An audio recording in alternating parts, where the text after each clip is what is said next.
Hello everyone, how are you? Today we will solve class 4th English worksheet lesson The Giving Tree and the poem The Donkey।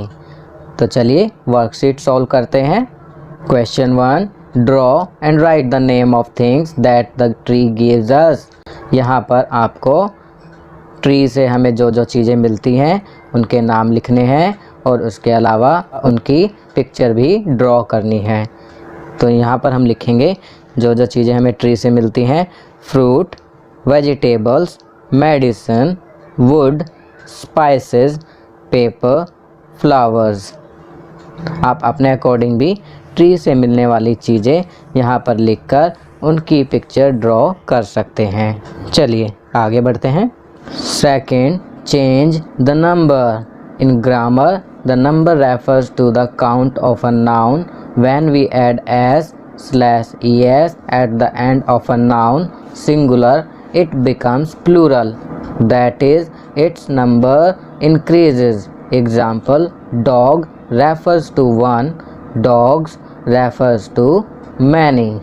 हम किसी word के आगे s या es लगाकर उसे plural बना देते हैं। सिंगुलर का अर्थ होता है एक और प्लूरल का अर्थ होता है अनेक। जैसे हिंदी में एक वचन होता है, इसी प्रकार इंग्लिश में सिंगुलर होता है, और जिस प्रकार बहुवचन होता है हिंदी में, इसी प्रकार इंग्लिश में प्लूरल होता है। चलिए आगे बढ़ते हैं। Fill in the blanks with the correct form. यहाँ पर सही फॉर्म को लिखकर ब्लैंक को फिल करना है। My mother went to the market and bought a kilogram of, क्या होगा, एप्पल या apples? Apples. A kilogram of apples. 1 kilogram में एक से ज़्यादा एप्पल आएंगे तो यहाँ एप्पल्स लिखेंगे। कोमा, अ डजन डैश, तो यहाँ बनानास लिखेंगे। एंड एन डैश, तो एक लिखा है तो क्या ऑरेंज आएगा, यहाँ ऑरेंज लिखेंगे। My brother wanted a dash, तो यहाँ बनाना लिखेंगे।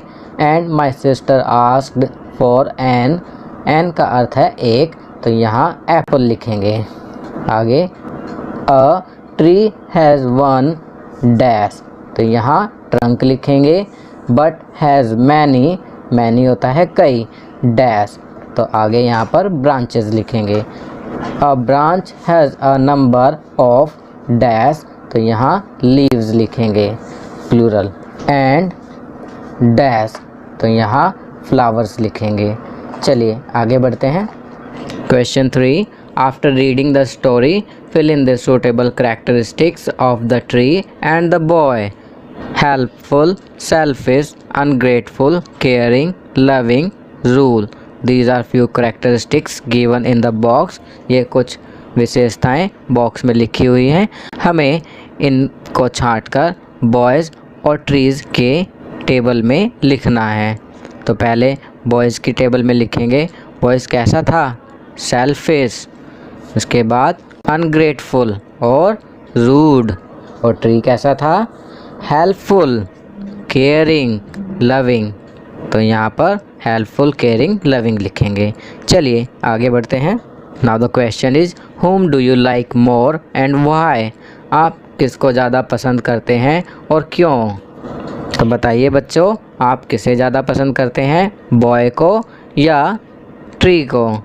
अगर आपने यह स्टोरी नहीं पढ़ी है तो इस वीडियो के अंत में मैंने स्टोरी के पेजेस लगा दिए हैं ताकि आप स्टोरी को आसानी से पढ़ सकें। आपकी सुविधा के लिए मैं यहाँ लिख रहा हूँ, I like tree more than the boy because the tree is helpful, caring and loving, whereas the boy is selfish, ungrateful and rude. Therefore I like tree more. चलिए आगे बढ़ते हैं। Question 4, like trees we should also show love and care towards animals as described in the poem The Donkey। पेड़ों की तरह ही हमें जानवरों के प्रति भी प्यार और लव और केयर रखनी चाहिए, जैसा कि पोएम डंकी में दिया हुआ है। In this poem, the poet is sharing the thoughts of a child about having donkey as a pet animal and how would the child handle the animal. The child say if ever the donkey does not obey her, she will get angry at it but will never hit it. Instead, she would give it some grass and corn to eat and after that it will obey her in the best way. Donkey poem में दिया हुआ है कि बच्चे के पास एक डंकी होता है। जब वह उसका कहना नहीं मानता है तो वह लड़की गुस्सा हो जाती है पर डंकी को पीटती नहीं है। इसके बजाय उसे कुछ घास और कॉर्न खाने को देती है जिसके बाद डंकी उसका कहना मान लेता है। यह सबसे अच्छा तरीका है। चलिए आगे बढ़ते हैं। Now the question, have you seen people beating animals? What do you think of such people? तो इसका आंसर लिखेंगे। अगर आपने देखा है तो यस लिखेंगे और नहीं देखा है तो नो लिखेंगे। मैंने देखा है तो मैं यहाँ लिखूँगा yes I have seen people beating animals. I think that they are heartless and merciless people. Second, do you ever tease animals? If yes how? क्या आप कभी जानवरों को तंग करते हैं? यदि हाँ तो कैसे? तो बच्चों, यदि आप एनिमल को टीज परेशान करते हैं तो हाँ लिखेंगे और नहीं करते हैं तो नहीं लिखेंगे। आपकी सुविधा के लिए मैं यहाँ लिख रहा हूँ no I never tease animals. I think that everyone should be kind to them. मैं जानवरों को परेशान नहीं करता हूँ। मुझे लगता है कि सभी को उनके प्रति काइंड होना चाहिए। चलिए आगे बढ़ते हैं। Third, how can you be kind to them? आप जानवर के प्रति कैसे काइंड हो सकते हैं? तो हम यहाँ लिखेंगे we can give them food. We should not beat them. Instead we should love and care them. If we found them injured then we should help them to get the treatment. चलिए आगे बढ़ते हैं। Activity time, the gratitude jar. Gratitude is a way of expressing your love, thankfulness to someone who has helped you in any way. Let's show our thankfulness to our family, friends, teachers, and nature. Fill the blanks in the following gratitude jar and color it beautifully. क्रियाकलाप, यहाँ पर एक gratitude jar दिया हुआ है। आपको इसमें blanks को फिल करना है और फिर इस जार में ब्यूटीफुल कलर करना है। ग्रैटिट्यूड क्या होता है? अपना लव, थैंकफुलनेस को शो करना। तो बच्चों, यह है आपका ग्रैटिट्यूड जार। इसमें ब्लैंक्स को फिल करने के बाद आप इसमें ब्यूटीफुल कलर करेंगे।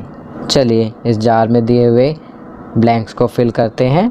तो बच्चों, यहाँ पर लिखा है I am thankful to my family because. अब इसके आगे लिखेंगे they love and care for me. Next, I am thankful to my friends because. तो इसके आगे लिखेंगे they always help me. Next है I am thankful to my teachers because. तो इसके आगे लिखेंगे they teach and guide me.